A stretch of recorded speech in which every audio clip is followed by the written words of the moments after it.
मुक्ताईनगरमधील विकास कामांवरून भाजप आणि शिंदे सेनेत जुंपली आहे। मुक्ताईनगरमध्ये मंजूर झालेली विकास कामं थांबवण्यात आली असा आरोप खासदार रक्षा खडसेंनी शिंदे सेनेचे आमदार चंद्रकांत पाटलांवर केलाय।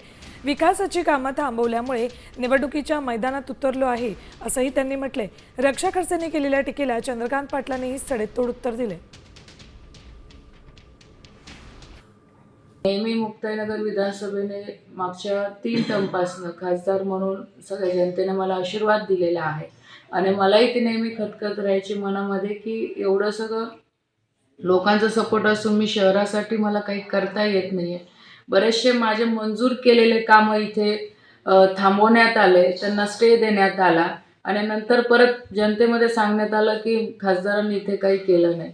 तर हे कुठेतरी मला पुसून काढायचं आहे।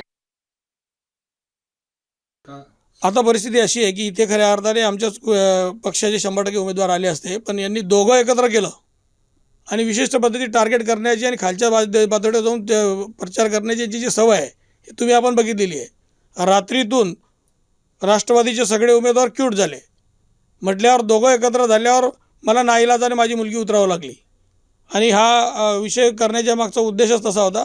मला वरतून पण त्याचे संकेत आले की बघा तुम्ही आता करताना थोडंसं काळजीपूर्वक करा।